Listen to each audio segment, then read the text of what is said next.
prevent any accidental, forgettings to record. So we've got the recording going.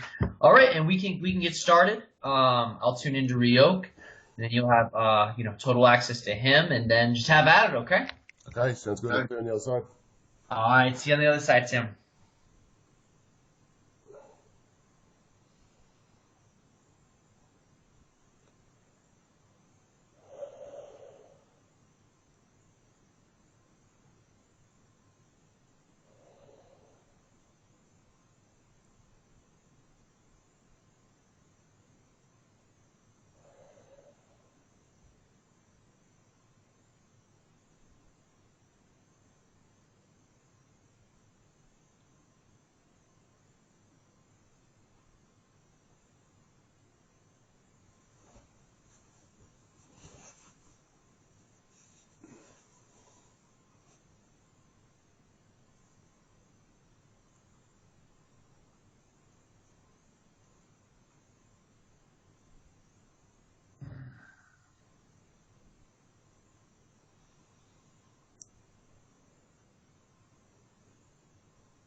All right, and we thank you for coming to interact with us. It is always our pleasure, passion, joy, and excitement to have these interactions with you and your kind. How are you doing this day of your time?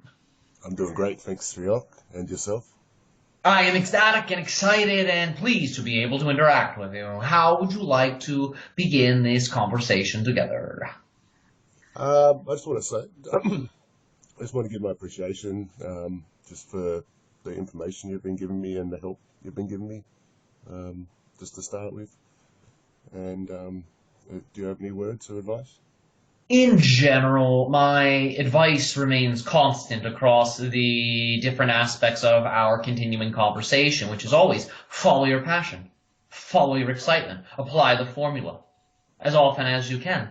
And that way you will enable yourself to become your own teacher, your own guide. Because whenever life seems murky, whenever life seems mysterious, it's simply because you are looking at life in a way that obscures your true clarity, your true vision, because you have a belief system that says, I do not know where I am going. And the idea is to understand you are always on your path, you are always moving in your direction, and when you embrace that knowingness that is based on that belief system, that sense of direction becomes something that is then second nature to you. Remember that you march to the beat of your own drum, and your own drum is your heart. It is literally a beating drum that guides you on your path. Remember that the idea of excitement is linked to what you call the higher self, because the vibration of excitement is the higher self revealing to you which direction is best for you. So when you tune into the heart, you are tuning into a physical organ that acts as an access point for that consciousness that is the higher self. So whenever you feel lost, or wherever you feel you don't know what decision to make or how to navigate a situation, slow down, number one, and remember you're dreaming. Remember there's no built-in meaning to anything, so there's no rush, there's no urgency. The train won't leave without you because you are the train. And you can't leave yourself behind, it's impossible. So slow down and just feel the heartbeat. That is the beat of your path. That is your drum. That is your own higher self. Tune into that vibration and listen into it. Listen. Literally combine the awareness of your physical ears with your heart and listen to the heart. And as you listen to the heart, become aware of the vibration of love. Remember sensations of unconditional love and joy as you listen into the heart. Become aware of your thinking mind, your physical mind. Bring it into the heart. And as you listen into the heart, and as you begin to think with the heart, bring up your options of how you could navigate a situation. Letting go of the expectations of any of the options. Seeing them just as doors. They are just doors. Remembering you truly don't know what's on the other side of a door until you open it and walk through. That's why we say remove all expectations, because you really don't know. Fundamentally, you don't know. The expectation might seem like knowingness, but it is a false sense of knowingness. It is not authentic to you. The idea is the unknown is actually authentic to you, because what you call mystery is fundamental to who you are. So when you tune in to these options, remember that they are just neutral options. You don't know where they'll lead you. But the idea is one of them will have more excitement, more passion in terms of its state of being association than all of the other options. The heart will show you very clearly which option is in alignment with the higher self. You'll feel how the heart gravitates to the love contained within the option. Even if it doesn't make logical sense to your mind why that option would contain more love, it does not matter. Let that go. Simply bring that option to your heart awareness, to your heart mind. And then you have the answer of which option is part of your truest path. And we share this with you right now because, again, this is a powerful time of transition for your collective, where many of you are beginning to plant seeds, so to say, in the metaphorical ground of your co-creative process. And within approximately 4 months, they will begin to sprout. They will begin to germinate, and you will then begin to birth in a very accelerated way brand new realities, brand new versions of Earth. And we are reminding you that you are all farmers. You are all planting seed at this time. And it is the decisions you make now, the energies you cultivate now, the choices you make now that will determine what kinds of crops you grow, what sort of fruit you will bear. So we want to remind all of you that during this month in particular, it is highly important to become aware of your energies, to become aware of your decision making, so you can reap a harvest that will nourish you in the seasons to come. And understanding that it is the fall season, generally speaking, that allows for these types of energies to very deeply crystallize into the earth matrix, and the earth will then literally nourish them and nourish them and nourish them, so that way when springtime comes, you will then be able to pluck them energetically. They will start to appear into your life. The idea is to remain in that state of being as you transition through these seasonal changes, no matter how subtle or how obvious those seasonal changes are. And the idea is that as you stay in that state of being that represents the metaphorical crops, the seeds you have planted, it will then multiply and expand and reveal more of itself to you in your daily life. So we share this with you right now, not just to help you in this season of transformation and intention planning, but also for your own daily life. Because we understand that you have a variety of decisions that are laying themselves before you. So we want you to understand how you can very easily go into your heart, listen into your heart, present your heart with options, so you can make decisions that are truly authentic for you. Because the mind chatter and the perspective of others, while it is useful, while it is valid, oftentimes will not be in total alignment with your heart's truest direction. This is a way to bypass all of the other perspectives that may or may not be in alignment with you, so you can go to your own indigenous, authentic perspective for yourself. Well, thank you for that. Yes, you are always welcome. So, just going on that autumn and spring, obviously I'm in the southern hemisphere with spring here. Does that make a difference? Understanding that right now it does not necessarily make a difference because the seasons in that way are always linked. They are always interconnected. So even though you are experiencing a spring season, there are powerful energies of transformation going on in the northern hemispheres that you also have access to. You are also connected to. Understanding that because, again, this is a seasonal changing period, it will allow for you to maximize that momentum in your own seasonal transitions in your own hemisphere, but it will also allow for you to tune into these other seasonal transitions that are happening in other parts of the world. Remembering that you are always connected, and even though it is always appropriate and beneficial to tune into the natural cycles of the land around you, you're not just limited to that. Does that make sense? That does make sense. And Okay. so, when you talk about seeds, that could be anything from a small thought to some major idea. Can you specify what you mean by seed? Yes, the idea is that a seed represents a parallel reality you wish to shift to as a thematic experience in your waking life.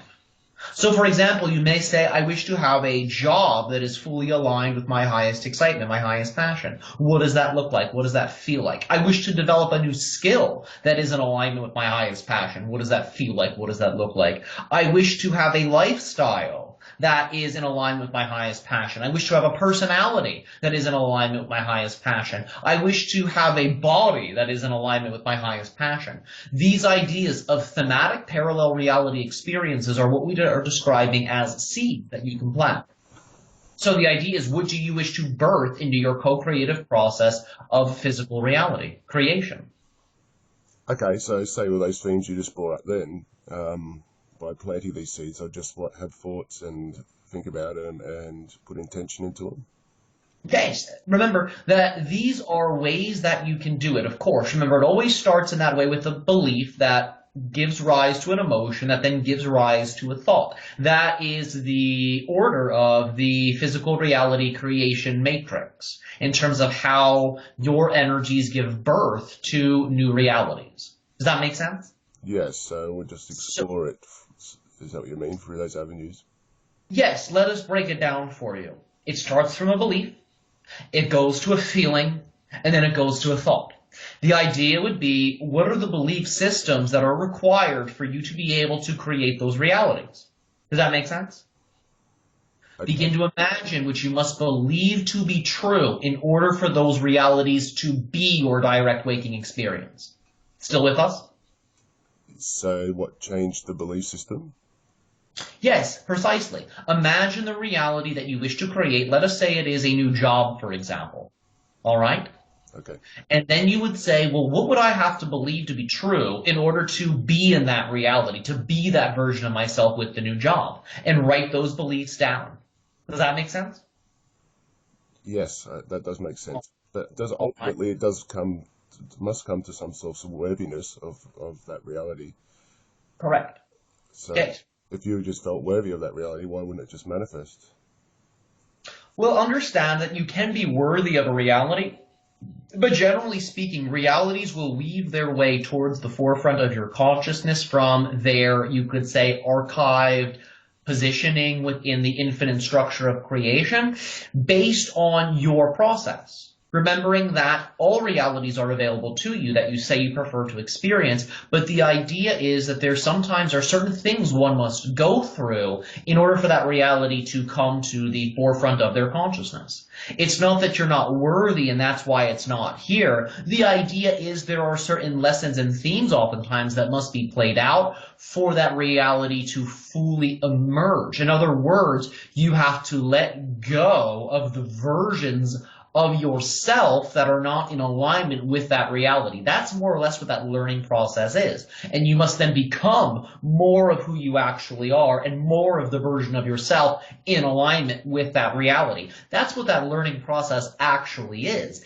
And as you go through that learning process, you are experiencing it as the passage of time with the combined effect of experiential growth that then acts as, you could say, the journey that then emerges at the destination of that new reality. Does that make sense? Yes, it does make sense. So you could perceive like a version of myself that I'd say this is common in humans, that to work hard, you have to work hard to get things, or things like this, and to explore these and see if these are still ingrained in me.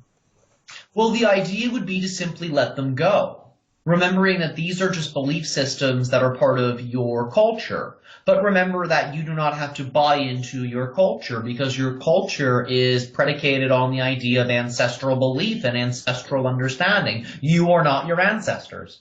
You are connected to your ancestors. You can always match their vibration and the different aspects of their existence, which is both light, dark, and neutral as a third option of exploration. But the idea is you don't have to match that at all. You can simply match who you are in the here and now and bypass that. The idea would be, of course, to look at both the beliefs that would need to be empowered by you in order for that reality to crystallize, as well as the investigation of the beliefs that are then in resistance to that reality's blossoming. So on the belief level, which again is the first step to the seed planting, it is important to begin to look at what you must believe to be true in order for that reality to come, and then what you must believe to be true in order to create resistance to that reality coming. Does that make sense? Yeah, it does make sense, because say in the version where, like, it only dawned upon me maybe some short time ago, 6 months or a year ago, of being quite wealthy, and it's just around the corner, but there's obviously, I feel like there's something stopping me or some resistance in between that and that step. Yes. And I've obviously explored it, but it's obviously something that's not sticking in front of my forefront of my mind. All right. Well, do you believe you are worthy of wealth and abundance? Yeah, definitely. Do you have an expectation that wealth and abundance can only manifest as physical money? I believe that's a common a part of it. Yes, but do you believe that that is true for you? It may be common for others, but is it true for you? It can come in many forms. All right. Thank you for your honesty. With that being said, do you believe that you are able to adapt to a lifestyle where you have all that you need available to you, including money or other forms of resources? Do you feel you can fully integrate and adapt that into your current life? Yeah, I believe I can, definitely. All right. It's like All set right. up for that to happen. Now let us explore the shadow aspect. What do you believe may occur that may be negative in relationship to receiving this? Well, I guess there's always not having that like reassurance of having certain money there, or I'd say that would be the main thing. Like, All right. like Now, for us, so if I could put it this way, like I feel like it's like flying on the edge of your seat, so to speak. yes. Well, remember, you've also just revealed to yourself the core aspect of that belief system by saying there is always that. There is always that feeling of not being able to rely on that. That's not empirically, intrinsically true. The idea is that that validation, that which you need is always available to you, comes from you. It does not actually come from the external reality. Remembering the external reality is a mirror. You must give yourself that validation, which you give to yourself through the belief. Does that make sense? Yes. You must give energy to that belief that you are always supported, that the resources you require for your journey to continue are always present, for it can literally be no other way. That is the level we would encourage you to create in yourself. It must be this way, that I always have access to whatever I need, for it can be no other way. That's the level of knowingness and belief that would be best to provide in your co-creative process for that reality to come forth. So Does that make sense? yeah, it does. So simply by reinforcing that belief or Yes. that understanding of the universe, the reality will conform around it. Yes, it will. And again, as we've said, in addition to this reinforcing of positive energy into these beliefs of financial and material and experiential and emotional and mental abundance, as we are describing, because it comes in many forms, the idea is also, as we have just begun to do together, to begin to reveal to yourself what the beliefs that are in resistance to that reality are, which is what you have just started to do. And the idea is, as you begin to pick apart the negative beliefs that are in resistance to that reality or create limitations on that reality, the idea is that you can then understand what that false belief is, because that's really what it is. It's not empirically true. It's a false belief. You can let it go. And as you let it go, use that energy you have then freed up to then reinforce the beliefs of your worthiness and your knowingness that you are always supported. Does that make sense? That does make sense. Yeah, thank All you right. for that. You are quite welcome. Now, we are going to elaborate this concept a little bit more fully. Is that okay? That's fine, thank you. Now, once you have moved past the belief level, and you may find you will return to the belief level to refine it. There's nothing wrong with that. But the idea is, once you have got enough positive beliefs under your belt and you have let go of certain negative beliefs that create the limitation, you then move into the emotional level of the seed planting. At the emotional level, the idea is that you begin to imagine, what does it feel like to be in that reality that I prefer? What is the actual emotional state that is representative of that version of myself in the preferred reality I wish to birth? And as you begin to discover what those states of being are, the idea is to, again, use your energy to amplify the emotionality, to amplify that state of being, so it starts to saturate your whole body.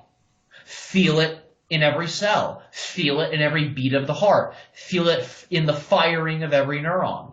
Feel it being the driving force behind every biological impulse and mechanism that you possess.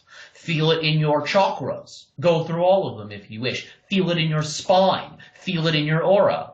Allow for it to literally be like an ocean that you are submerging yourself in. Does that make sense? That does. So you have to move through the belief system, otherwise you can't really embody that emotion if those beliefs are underlying it. Correct? Correct. Now, this is what we would also like to say. The different levels of the seed planting will reveal aspects of each of the levels. For example, let us say that you build positive beliefs about the preferred reality, then you move into the emotional step, where you are then bathing in the emotionality of that reality. If you start to feel things in your body that are not in alignment with that state of being, reflecting the preferred reality, it's a feedback mechanism showing you there's still a negative belief there, a limitation in your co-creative process. Does that make sense? No, can we just elaborate that on the feelings in the body? Yes. Talking about physical It may be the discomfort. physical body. Yes, if you feel the feeling inside of you that does not feel to be in alignment with that reality you wish to birth and the emotional qualities of it, that is a sign that there is a belief within you that is in resistance to it. And it is just saying, all right, there's another negative belief to begin to let go of. So the negative feeling will become amplified because there will be a contrast between the positive energy you are embodying and saturating yourself in, and then the aspects of your psychology that are in resistance to the new energy. It will stand out because there's a contrast. And that energy that does not feel positive in that way is a sign that there is still a negative belief system there. So it will be redirecting you back to the belief level. So you can then ask yourself, well, what must I believe to be true to be creating that feeling? And you let go of that belief. Does that make sense? Yeah, that does make sense. All right. Now, you may feel it in your physical body. You may feel it in one of the chakras. You may feel it in the aura. The idea is if you are feeling it as a part of you, then you know that it is something you are able to recreate and deconstruct and transform. Does that make sense? Yeah, I wish I knew that a long time ago. Yes. Well, it is never too late to learn. No, that's true.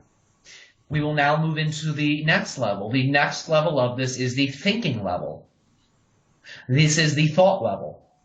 In the thought level, this is where you begin to reorganize thoughts in a way that validate and support the new energy. So the idea would be to, based off the emotional state, begin to create thoughts, thought sequences, patterns of thinking that are reinforcing that reality. An example of this would be to imagine, what does that version of myself in that preferred reality think about? What does that version of myself in that preferred reality say to himself? What is he grateful for? What does he know on an intellectual and experiential level? And begin to create mantras of affirmations that are based in that version of yourself's thinking processes. Does that make sense? I believe so. Also, as we've said, it's always a feedback mechanism. So if you start to notice you have thoughts that are in resistance, it is then going to lead you back to an emotion that's in contrast, that's linked to a belief that is in resistance. Does that make sense? Yes, I can see the levels now. Yes, very good. The final level in that way is the action level. The idea is, how does that version of myself act? How does that version of myself speak? How does the version of myself treat others? What types of food does that version of myself eat? What is the lifestyle of that version of myself? Where does that version of myself prefer to travel to? Do you understand? Yes. And the idea is to then act as that version of the self. And again, being a feedback mechanism, if you notice your actions are not reflecting that version of yourself you wish to embody, it is showing you that, again, you can trace that disconnect back to the belief level, because it always starts there. So at every level of this co-creative process, there is always going to be an opportunity to observe yourself, to see if there are aspects of your psyche that are in resistance. And this is how you plant the seed. And when you plant the seed and you nourish the soil, so to say, by doing this process, metaphorically speaking, it allows for you to then nourish that crop as it goes through its germination process and then blossoms into its fullest potentiality. You are the farmer. You are the seed. You are the process. Your life, which again is you, is the field in which the crop is planted. Yes, I understand. Yeah, so I was thinking, like before when you said, oh, you got 4 months to do this, I was thinking, oh, that's a bit of pressure. But then I could see how by going through this, how could it accelerate quite quickly. Yes. And the idea is, this is just a recommendation, if you can spend an hour a day. Remember, you don't have to. You can always do less if your schedule only permits for less. But an hour's worth of investment a day in this process will greatly amplify the power of the process, because it will become a part of who you are in a daily cyclical way. And as you embody it more and more and more, it becomes the way you look at yourself and experience yourself. So I could still, like when you say an hour, I could be doing 10 minutes here or 10 minutes there, or Yes, precisely. It does not need to be all at once. It can be if you find that to be most exciting and most efficacious. But of course, you can break it up throughout the day and make it work for your schedule. But the idea would be 60 minutes approximately throughout the day or all at once on a daily basis would be ideal for this to really crystallize in a very amplified, very powerful way. And then would I start observing from my actions, or would I start observing from my beliefs, or We would say to observe based on, again, the going within to your heart. Start to observe from the heart level, from the higher self level. And tune into the heart. Remember, bring the ears into the heart, bring the brain into the heart, and listen and think with the heart. And say, well, what do I really want in my life? What do I really want to create? What do I desire to create? What feels most exciting? And then again, use that feeling of love and joy in the heart as a barometer for the state of being of the different options that you have access to in terms of what you prefer to birth into the reality. Does that make sense?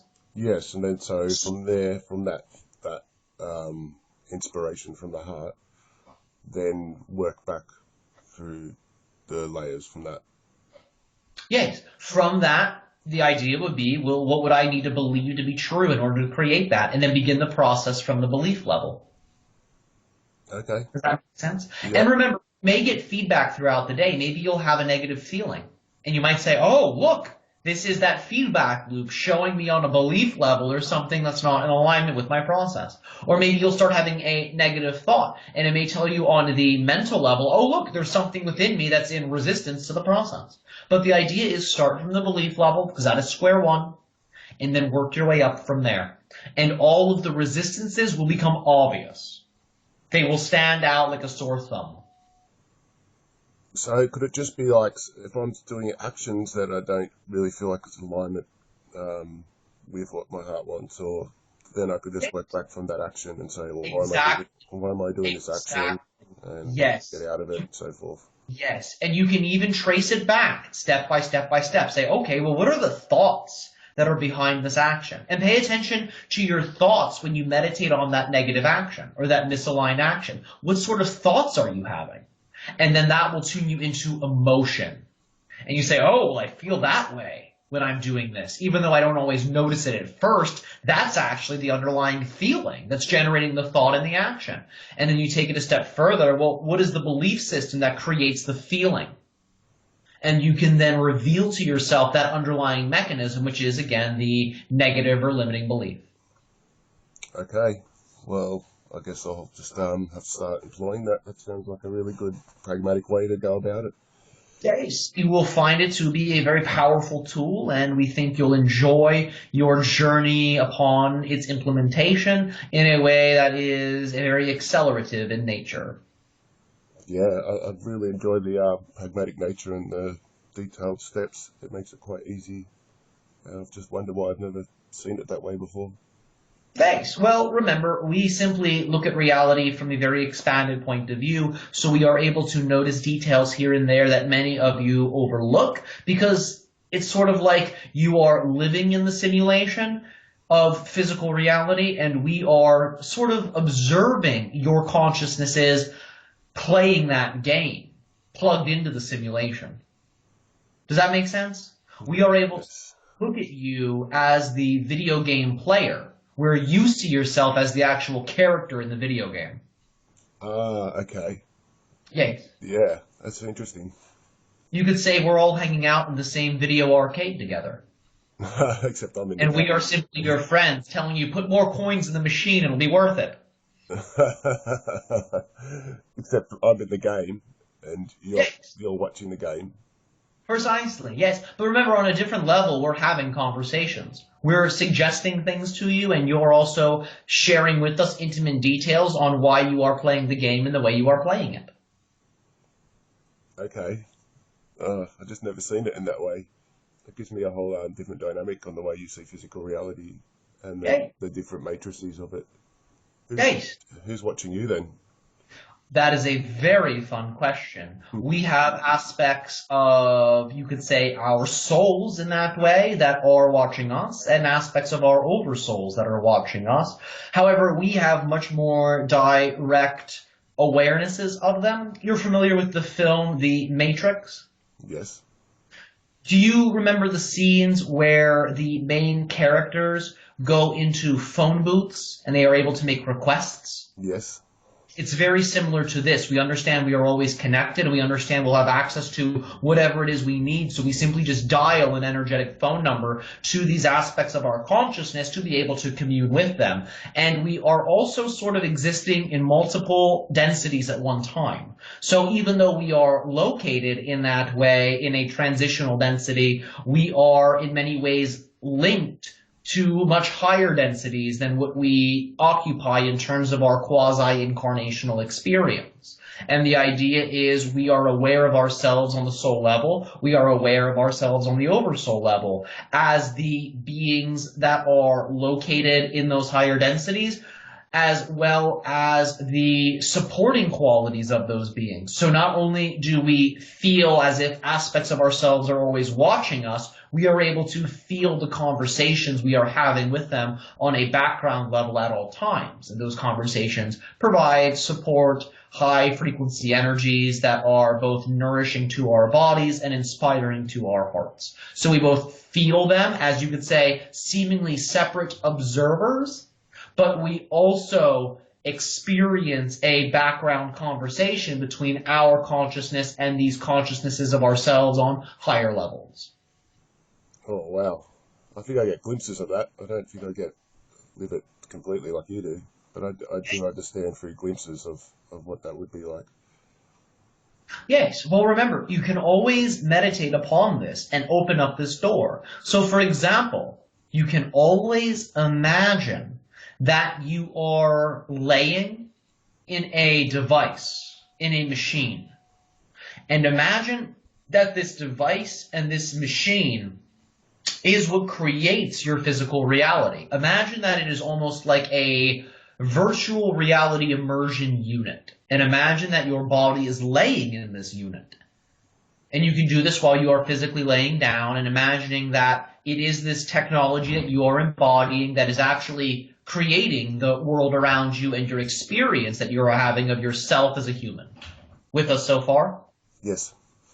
And the idea would be to imagine that just beyond the borders of this technology, there is an operator of it. And that operator is your soul. You could imagine that your friends, so to say, your spiritual friends, are waiting in line or are simply observing you playing the game. These are your spirit guides. These are your soul groups. And the idea is you can start to imagine yourself as someone in a simulation, as someone in a video game. And as you imagine yourself as that, you can become aware of the consciousnesses that are always surrounding you while you are in the simulation, so you can begin to dialogue and have interactions with them. You may even find they'll give you little cheat codes to improve the game. Wow, okay. By speaking to him through my operator or soul. Yes, precisely. You can always speak to the soul, or you can also speak directly to the friends, or the soul groups, or the guides in that way. Because remember, when you go to a video arcade in that way, and you go with the group, oftentimes your friends will simply be standing behind you while you play the game. Yes? True. And they will simply be able to give you suggestions that are based on their perspectives. So the same thing is true. The idea is, of course, you can always tune into your soul as the operator, or you can simply tune right into the guides. But the soul may be the most direct way for many of you. Because of how you experience yourself, it may be appropriate to first tune into your soul who is operating the game, and then tune into the friend group, you could say, who is giving the soul different tips, different ideas. You can go about it in whatever way you feel is most authentic to you. Does this make sense? Yes, it does. All right. But as a question to why aren't you playing the game? We are. We're just playing it in a different way. It's a fractal. Ah, okay. Yes, it's still an incarnational experience, but the idea is our incarnational experience is the arcade itself. Understand. Where your incarnational experiences in the game. But it's all a game. That's the paradox, because we're playing a game that we're observing you playing a game. Yeah, And it goes on, it goes on, it goes on, I do. all the way to the source level and into other versions of realities that have yet to be born through your experience of physical reality. Eventually, your physical experience will fractal into other physical reality experiences altogether. Because this version of physical reality is raising in its vibration to become a quasi-physical reality, which means a new physical reality will then be born. So you will have a game within a game within a game. It will continue to fractal down the line. Wow. That's yeah, it's given me a whole new perspective on it. Yes, it is very exciting, this multidimensional dance we are all working with together. So just going to communication with the soul and same with remote viewing and things of this nature. I was speaking to one of your society friends the other day, and then I was visualizing her on the ship, for example. Do you understand what I'm talking about? Yes, we are familiar with this. Okay, and then so like my mind straight away started seeing her on this little round disc UFO, so to speak, and then but my mind starts coming in and says, well, no, they have triangle ships. Although my first impression was this disc shaped ship. So like why is my mind trying to overfight my intuition in that way? Or Understanding she was not necessarily in a ship. We sometimes use ships, but we do not always have to. okay, so why did I perceive her in a disc ship? And I asked where she was. She said, yes, well, where you see me was a disc ship.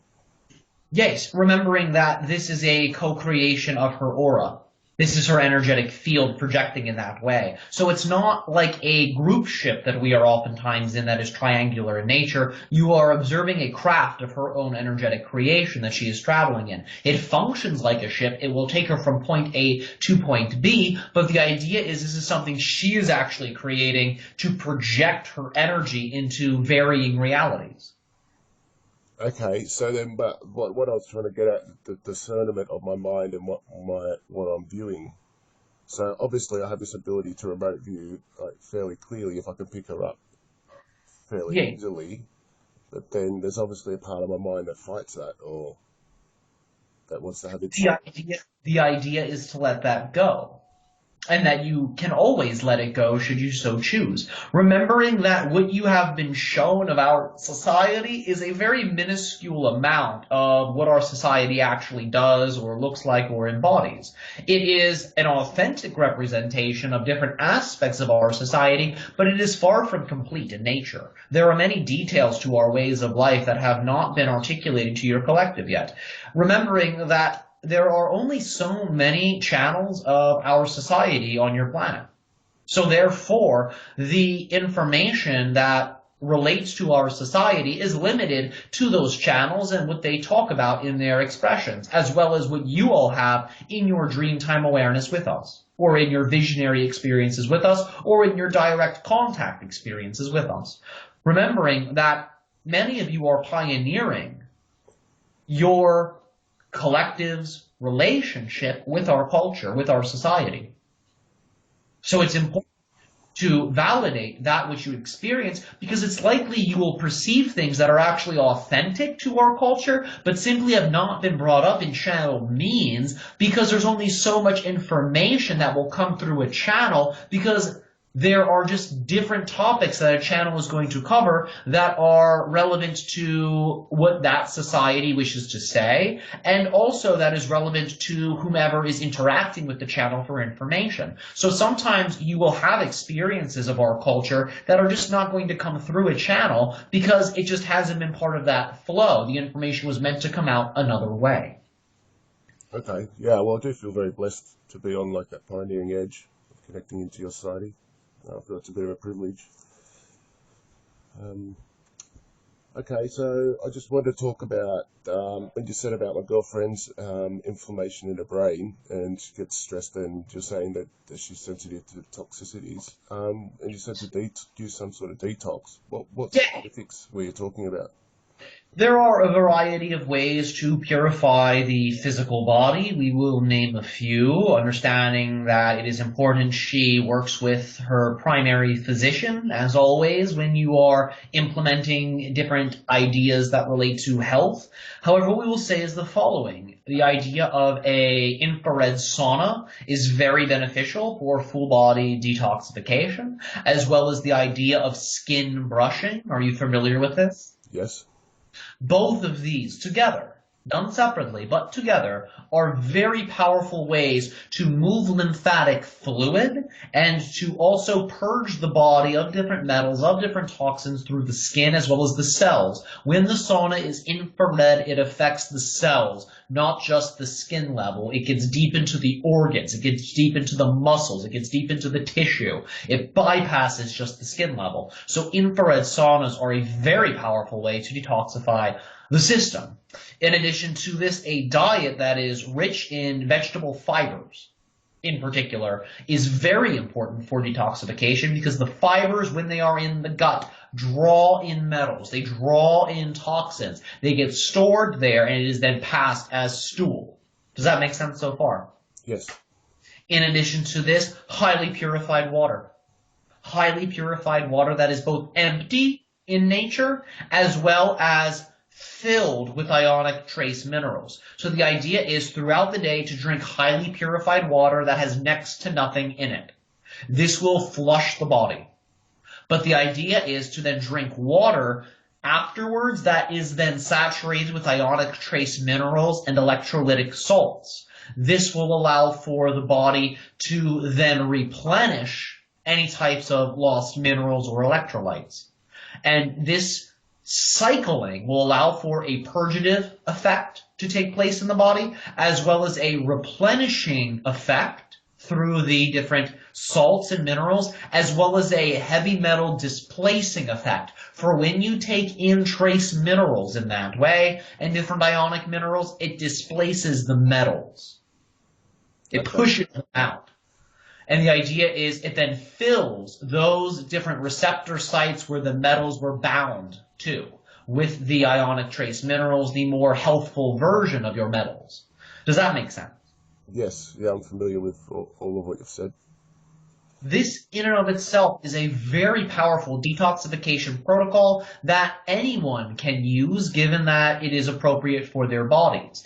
The idea is it is very non-invasive and it is very gentle. And the idea, of course, is to pay attention to your body's communication, because if you are doing too much, the detoxification is too strong, you'll know. And it's important to back off and pay attention to the cues that you are always giving yourself. But in general, this will greatly impact the detoxification process. If your partner is strong, fasting as short as 24 hours, once a month, will also accelerate the detoxification process. However, we know that for many of you this can be rather challenging. So we do not generally recommend that because we understand that it is not something many of you are very excited to do. But in general, this is also a powerful way to enhance the detoxification process, for it allows for a unique healing restorative effect to take place in the body that the other treatments we are describing are unable to do. It is something that only the fasting can do. It's a very unique level of healing, and it is a very natural level of healing because it's something your body was designed to do on its own. Okay, so going into, I don't think she's going to like the fasting, but I quite enjoy it. So just going into fasting, what sort of benefits does it provide? In general, it allows for old cells in the body that are not doing their jobs very effectively to become digested and recycled. And it is literally the same type of mechanism we describe when you transform a negative belief. You are recycling that energy to then reinforce positive beliefs. The fasting is literally doing the same thing to your physiology and your structure. It is deconstructing the aspects of your body that are not working properly, and it then uses those scraps to create brand new cells. It utilizes when the fasting becomes advanced in the later stages, surpassing just 1 day in duration, it then activates the stem cells to accelerate that transformation process so you can birth brand new cells in the body. It is a very powerful regenerative technique. It is best done with water. Again, cycled water, as we have said, water that is both empty in nature and then water that is both mineralized in nature, to allow for waste to be very effectively taken out of the body, but to then allow for a level of replenishment to then be brought into the system so the body does not become weak. Okay, yeah, that's perfect. So I've got a good understanding of that. So even to use this fasting while going through this transformational period in the next 4 months, so to speak, could help. It will greatly help. Absolutely. Yes, because you'll be utilizing that type of transformation on all levels of your being, a physical level and a psychological and behavioral level. And it will allow in that way for a very complete transformative process to begin to occur. So obviously the body needs a certain amount of proteins and carbohydrates and fats and so much of these types of nutrients. So by fasting, obviously you're depleting your body of these. What's a good fasting time to then replenish those nutrients? Ideally, it is best done in the morning in a very gentle way. Understanding that a breaking of a fast is best done at breakfast. It's a play on words, but it also is a very powerful time to begin to reintroduce food into the body. So breaking the fast at your breakfast time is a very powerful way to bring in nutrition into the system so you can begin your next day after the fast with nutrition, with energy, and with sustenance from the foods. Fruit in general is probably the most idealized way to break a fast. Okay. Fruits that are not too acidic, fruits that are gentle and slightly bland, not overly sweet, can be particularly useful. Apples in that way can be very beneficial for breaking fasts. Okay, cool. You can also do juices as well. Fruit juices, we would recommend nothing store-bought, but something that is freshly juiced would also be very beneficial. Okay, that's pretty cool. And that idea would be, again, once you have broken the fast, utilizing the fruit, to keep to a very light diet for that first day, implementing just fruit, ideally, or the fruit juices.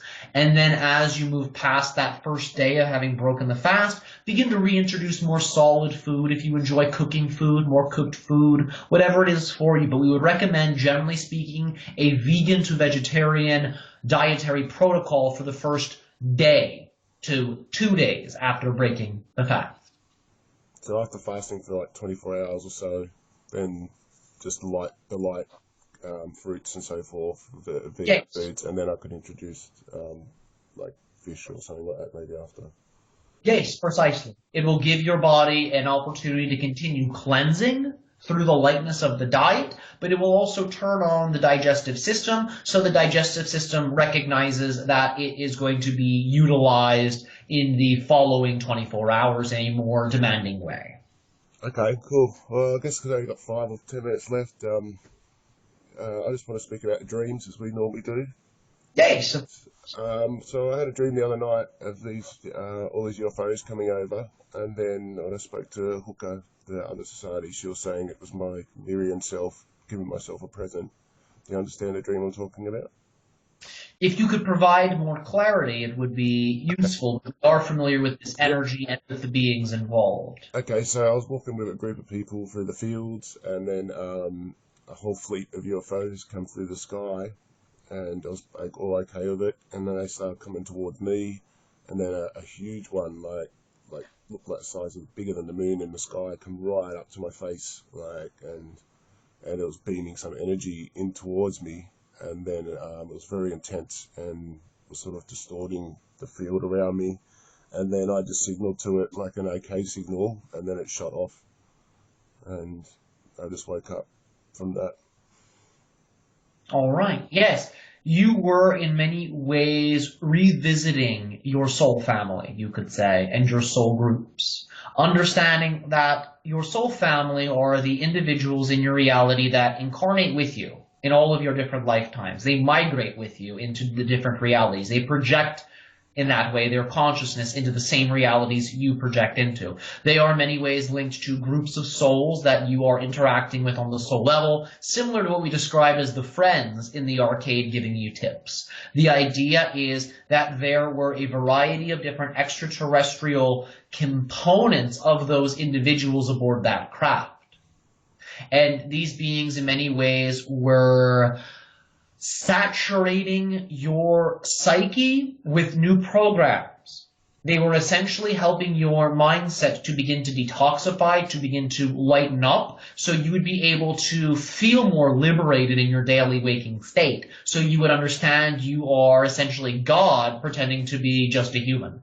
And when you begin to have those realizations, it allows for you to begin to become the lucid dreamer in your waking state, to create whatever it is you want. You start to slip into the person playing the game rather than the video game character. And that was what they were assisting you with. They were essentially helping you to do a data clearing of limitation on a psychological level, and they were reintroducing more of your unlimited nature to you. They were updating your system to be able to handle more of those unlimited energies. That is why the encounter was so dramatic. It was so your physical mind would not be able to really create an excuse around its identity and how it creates its identity. The idea is once you see something like that, it becomes very challenging for the ego to say, oh, I'm just this limited being.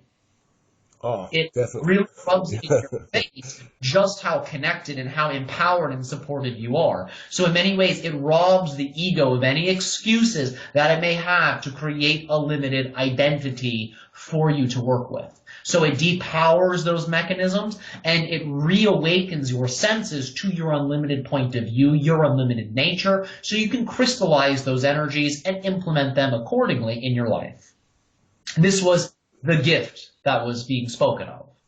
Because I did feel very supported when I woke up, and I did feel a lot freer and lot less stressed, and then there was like all different UFOs coming over, lots of different craft, and that craft was so huge and in my face. There was no, like you say, there was no way for my mind to sort of pass it off, and the feeling was so intense. So yeah, thank you for that explanation. Of course, you are always welcome. So could I ask that, were they multiple different races? A variety of different races, yes. Because remember, your soul group is made up of a variety of different souls that are extraterrestrial in nature. They are linked to a variety of other star systems. The reason there were so many UFOs in the sky was because you were seeing the different craft that are representative of the different societies that are extraterrestrial that your soul groups are incarnating as simultaneously. And remember that these extraterrestrial versions that are in the craft that you perceive have human components on your planet that you actually interact with on a daily basis, but you don't always recognize. Oh, that's unbelievable. So, well, obviously they're not. Do they recognize it? Some of them do. Some of them do not. Really? So some of them do recognize that we have other extraterrestrial lives? Yes, precisely. Yes. There are many individuals that are part of your soul family that are aware of this. And remember, your soul family is then linked to those groups of souls that are surrounding you. Yeah. Why have none of them ever mentioned it? Many of them have, but the idea is not all of them are in physical proximity to you. Does that make sense? Some of these souls have incarnated throughout your earth, but are here on the same timeline as you, in the same frame of time as you. So many of them you actually interact with, but you do not consider them to be the types of individuals that they actually are, which is to be a powerful ally and a powerful supporting agent in your process. So many of them have simply just not incarnated locally, but some of them have. And the idea is, again, as you step into these new versions of yourself you're creating, you may find that more of them are actually around you that you just have not met yet directly. But you have met a great deal of them through the community networks that you are a part of. What, like via online and things like that? Yes, precisely. Many of them you have incarnated with time and time and time again. It's why you've reconnected with them in this way. But there are many that are local to you. You simply are not in the proper frequency to be able to perceive them. But if you begin to implement many of what we have talked about in terms of steps, you will find you'll rapidly manifest those realities into the forefront of your consciousness. And you can even right now, if you wish, simply shift to that reality by making the choice, I am in that reality. You can actually begin to crystallize that right now, so you can begin to experience many of these soul family members that are aware of their extraterrestrial components in your daily life in a very physical way. This is also something you have access to, and we don't want to spoil the surprise, but it's likely that is one of the things you'll be birthing. But so just reiterate that. So just what likely am I going to be rebirthing? That the fact that I'm perceiving. It's likely you will be birthing into your direct physical experience members of your soul family that are aware of their other extra-dimensional, extraterrestrial selves. You are already aware of some of these soul family members through online platforms and communities, but there are many that are living around you that you simply have been unable to perceive. And the idea is, as you begin to create your life in a way that is heart-based on a deeper level, in a more expanded way, you'll begin to perceive more of these individuals in your local bubble. Does that make sense? Yeah, so I'll start to perceive them more or start to attract them more? Both. It is the same thing. Okay. Does that make sense? Yeah, I guess we'll just leave it at that and see it unfold. All right. We thank you. Appreciate you for your time. Of course, it has been our pleasure to have this interaction with you. As always, our unconditional love to you and all whom you encounter on your journey. Thank you so much. Thank you.